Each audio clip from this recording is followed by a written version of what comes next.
Okay. Hi, Destinee. This is Sophie and Kimberly and Jessie from Yogi Times. Hi. Hi.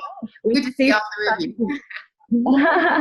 Yeah, we're super excited to be speaking to you today. So we wanted to take this opportunity to introduce you to our audience because Destinee is actually one of our top business coaches at Yogi Times University.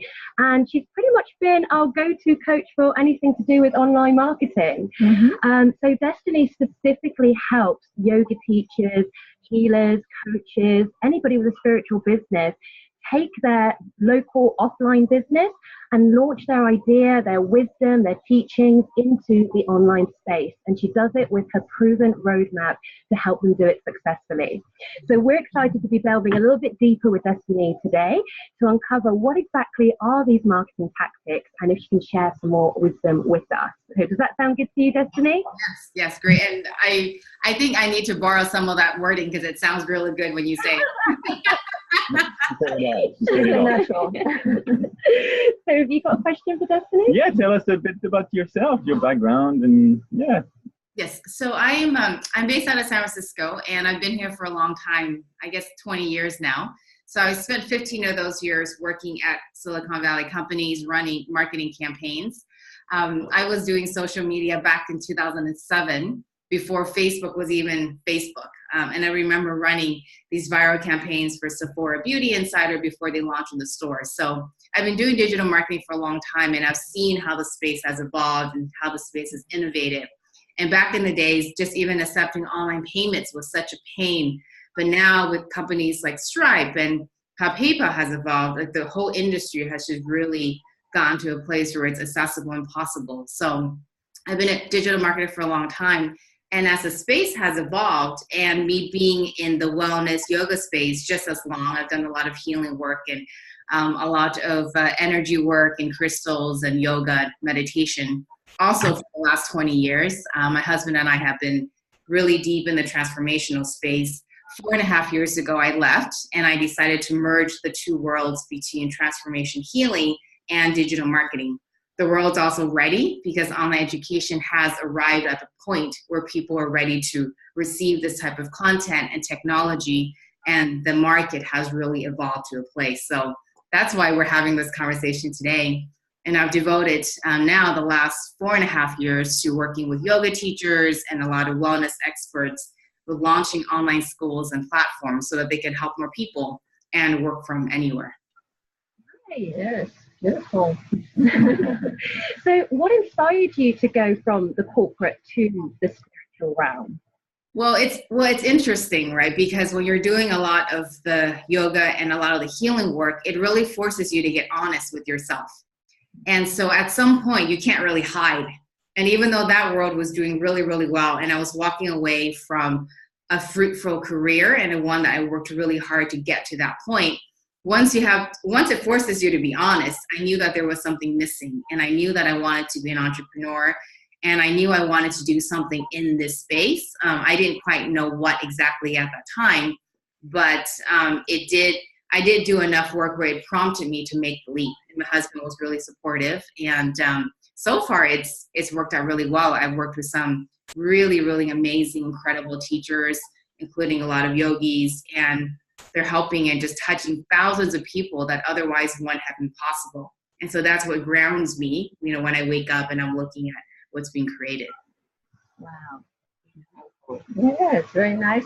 So you mentioned that you like to work with holistic practitioners and yoga teachers. And what's your approach with them? Why, first of all, why this group of people? Why this demographic specifically? And what's the approach that you have that is a little bit unique?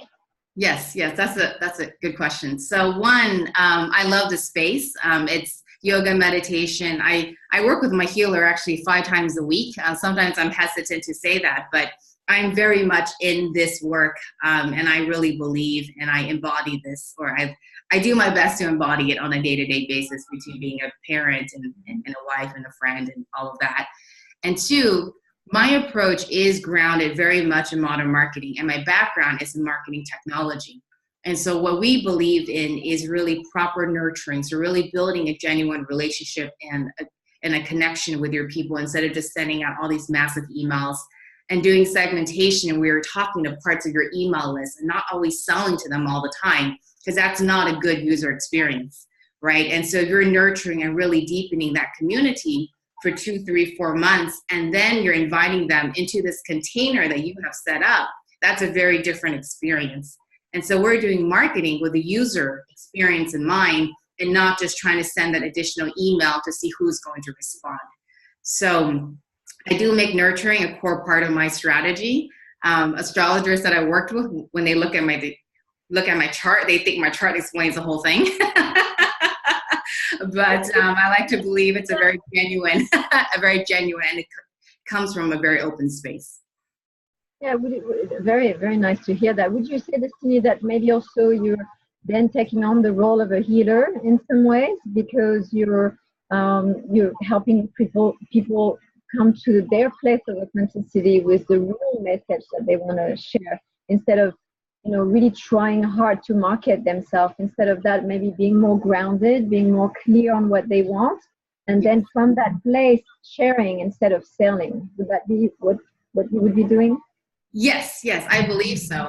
Now, to be fair, in the whole picture, if 70 and 80% of this is nurturing and really building the relationship, we still need to activate on the other side.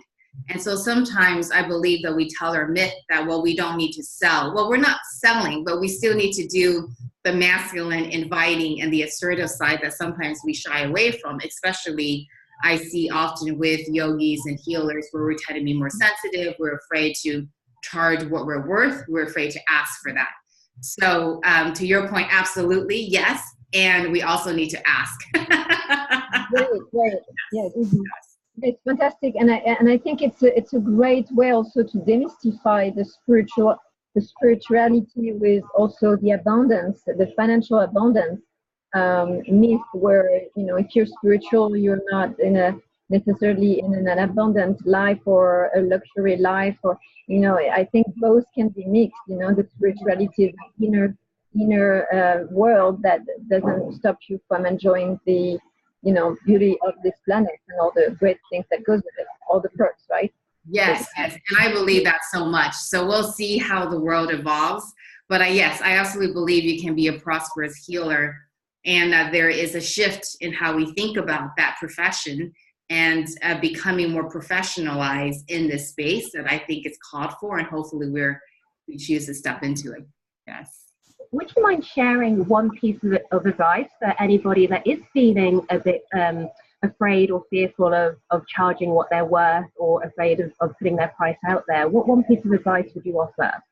So that's a really good question, and that's also a very it's a hot button, right? So one is to know to expect it. So number one, you need to know to expect that this is going to come up, especially when you start to launch online and you're growing your email list and you're growing your social following. There's going to be responses, and some people are going to complain, and that's what that is.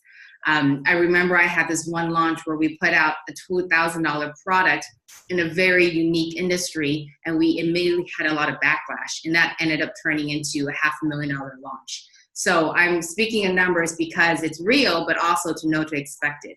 And two, there's nothing that is more affirming than launching. And that's why I really believe in skinny launching, because no matter what fears you have, if you can make that progress and birth that first offer and have 20 people sign up and generate that first 10 or 15,000, it is so affirming that it's going to help you move forward, because people on the other side have already said yes. Now, let's say you end up with 20 people and 10 paid partial tuition because you fell into the early bird pricing and discounting. And that's okay, especially for your first launch, even though I teach no discounting. The point is that you still have 20 people, which half of them paid part tuition and the other half paid full tuition. And now this whole thing is real. And I have seen so many examples of yogis moving through this and crossing this threshold, because it is now here. And now you can't even argue with yourself anymore. So now it's about how you grow the next launch, the next launch, and the next launch. So taking them to the edge, and then helping the push. When you jump off a plane, you just get a little push, and then you open your wings. Huh? That's kind of yes. Launching. Yes, launching is very much an initiation. And, if you have babies, I like to say it's like they're labor pains. It's worth it, but you expect to go through some labor pains so you can birth this baby, right? I think that's what I like the most about your skinny launch model, because the idea of launching online fully can seem very overwhelming, very intimidating. It's quite a big step for people who've not done it before. So yes, that skinny launch model just helps them take those first steps and realize, actually, this is working and this is something I can refine and build on. And do people have to be savvy, like tech savvy, to do all this, or? No, I mean, you have to be willing to take on a toddler orientation and expect to go through a learning curve. But today, I mean, I have seen the pains of what it takes to launch 10, 15 years ago. And I cannot even stress how much more simple and more straightforward it is today, even if you have to learn technology. But it's never been this friendly. And in fact, there's a couple of students inside the course right now from your community. And one of them was asking in the Facebook group today, and she's asking about call to actions and what a landing page is. And she's starting from ground zero, and she's so excited. And I can already see the progress she's making from 1 week inside the course. So the answer is no, but you have to be willing and open to really take on this learning curve and to say, yes, I'm committed to this process. Yes, and you also have some, some free training coming up soon. So can you tell us a little bit about that and how people can benefit from that before getting into more? Yes, absolutely. So I created this free training, and it's essentially 3 training videos. It's called the Skinny Launch Series. And if you don't do anything else, you will learn direct information that will apply to your business today, period. Because I've broken out the 3 trainings in terms of how to figure out what to launch, and then we go into growing and building your audience online, and then we go into the launch itself. So there's absolutely a lot more to learn from that, right? I'm not going to be someone that can say, well, you can do 3 trainings and then you're going to go and keep launching. But there are aspects of it that you can apply to your business that will make a difference. And it's really about having that shift in perspective. And that's what I'm hoping for, that by the time you go through this training, you'll see that it's possible. And 2, that it invites you and gets you excited to try it, whether it's with me or anywhere else, right? Because I believe in the possibility, and I've seen so many of the possibilities. And that's really the heart of what the free training is about. What have been some of the best things your clients have said about your training? Oh, that's funny. So now I feel shy. Well, one, they say it's very digestible, and that I do break very complex concepts into simplified forms so that it can be easy to take in. And 2, it is translated for this space. I use words like activation and setting up a container and initiation because those are my words and I love it and I do this work myself. But it is also translatable so that when you hear landing page and I'm converting it over, people can at least receive it even if there is a learning curve involved. And finally, it's very practical, right? If you're into astrology, I have so much earth in my chart, and I make things very practical because I care about getting the results. Like, we're not sitting up here with just big ideas and theories. It's about how can we make this happen now as soon as possible. Right. What comes for me, Destinee, is when I watch your videos and when we train with you and then when we listen to you, there's so much passion in you. There's so much vibrancy and excitement. What fuels that? What is your why? Because it's really fascinating for me to see how much passion comes out of you. Well, I love massive service, and I love serving at a global scale. I've always cared about reach, and that's probably why I love the internet so much, is because you can leverage. Like, my mind doesn't think in locality, and if you ask me about local marketing, I can't even wrap my head around that. And people ask me that all the time, and I'm very truthful. Like, I can't think local. So my why is really empowered by how many people we can touch at the global scale. And I love innovation. I love bridging different worlds together, and even things that I've done in my past life at companies. It's really about innovating and creating, and then how can we tweak this so that it can be different and be impactful. And I live in one of the most innovative cities, I believe, in the world. And so to answer your question, it's the innovation and it's a global reach that's possible. Great global reach. We're similar missions here because for us one person at the time, and is what fuels us every morning. We're really excited about transforming lives and inspiring people. So yeah, the global and the local. Yes, exactly. I love that. Oh, I'm curious to also know, what are some of the problems that you solve with clients? So I would say the biggest problem is, well, there's a couple of themes. So one is they've hit a ceiling in their business. So you could have a yoga teacher who's traveling all around the world. They're already selling out their live teacher trainings. They're already selling out at festivals and events. And they've hit that ceiling because they can't do any more traveling. They can't book any more events. So they've hit that ceiling and they want to grow. Then we have the other persona in terms of them hitting a point where they don't want to travel as much. And so it overlaps with the first one, but they really want to pull back. But they still want to help as many more, if not more people. And then we're also seeing a current trend in more of the recent yogis that have been coming to me, maybe the last 18 months, around it getting harder to fill live retreats because there are more yoga teachers out there. There are more events happening out there. And they've been reluctant to go online, but now they realize they need to do something about that. Like, you don't even have to launch an online school. But over time, people are realizing that if you don't have a digital presence, it's even getting harder to fill the live stuff. So those are the most common themes and challenges that I see. And so it's about launching an online offer to scale and add another revenue stream and have it be sustainable and not just have to teach 20 classes per week. Or I do have to go online because filling the live retreats and workshops, well, we're all getting digital. And if you're not on Instagram, at least building out some presence, it's just getting harder to get the word out there just from a local sphere. Yeah, and one more question, or maybe a couple more. How do you foresee, being an expert in the field of digital marketing, how do you foresee the next 5 to 10 years market online, and so many people going online and so many people offering courses and trying to really get the attention of the followers and people that are online. So what's your take on that? Yeah, so that's a very good question. Actually, I was just having a conversation with some folks here about that. But I believe that what we're going to ultimately see is more micro communities. So if I take astrology as an example, and so many people ping me this New York Times article about how VCs are now investing into astrology, which is a very new thing. And I said this 5 years ago that it was going to happen. But the point is that more micro engaged communities is what's going to win. So it's less about having the community of 50,000 people inside your Facebook group. It's more about the 5,000 people built in with layered live events and having a deep connection with your community. That's really going to power through. And 2, having specialization and having a niche is also going to win. So if we just use the yoga teachers as an example, there's a lot of different yoga teachers out there. Well, are you someone that's focusing on trauma? Are you focusing and bringing in the mental health, right? And, I work with Ashley, and so all of this kind of comes to mind.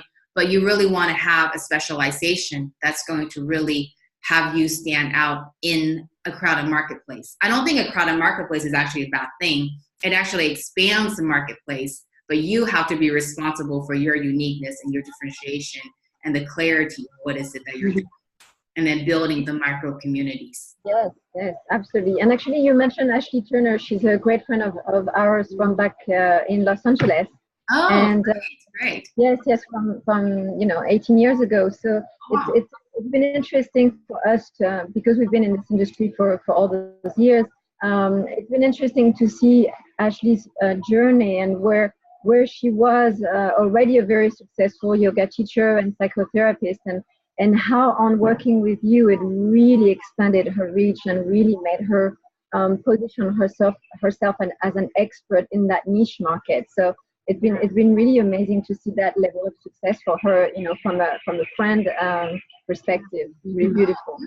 Beautiful. I mean, Ashley's one of my closest client turned friends, and I've helped her launch Priestess and Yoga Psyche Soul and How to Meditate. We did all of that. I worked with Sienna from that as well. And we launched Rafa Yoga teacher training. And I mean, I love it. Like, I love all the new programs that come through. Yes. As a matter of fact, I was wondering, like, how does she launch all those things and and it was really fascinating. It's not until she introduced you in one of her email, because I'm following all her communication. And when she introduced you, I'm like, oh, somebody is helping her tremendously behind it. And I saw the difference, you know, on how her outreach started to really, and meeting people that were following her out of the blue. So it was just really fascinating. Yeah. You had a question? No, I feel like introducing you to the community and like to the world. Yeah, to the world. So that was the next step. Let's start something. Well, I think it's great that Destinee's made her free training available to our Yogi Times community. So for anybody that's watching, make have a look at the link in the comments below. And if you've got any questions for Destinee, pop it in the comments below as well. Like, we'll see if we can get back to you on those. But definitely sign up for the free training. I believe there's actually a time limit on the training as well. Is that correct, Destinee? Yes, so the first video gets released on Sunday, and it's going to be over a series of 10 days. Okay, so yeah, 10 days for you guys to sign up. So definitely take a look and take advantage of this great wisdom that Destinee will be sharing. So that's all the questions that we have from our side. Is there anything else that you'd like to share? No, I was just going to say thank you so much for having me here. And I love connecting with all three and the community. And I'm just really excited about this. And just like Kimberly said, any questions, please send them my way. I can geek out on this stuff all day long. So please send me. Great. It was an absolute pleasure speaking to you today. And we look forward to seeing what we do next together. So we'll speak to you soon. Bye, Destinee. Bye. Ciao. Bye.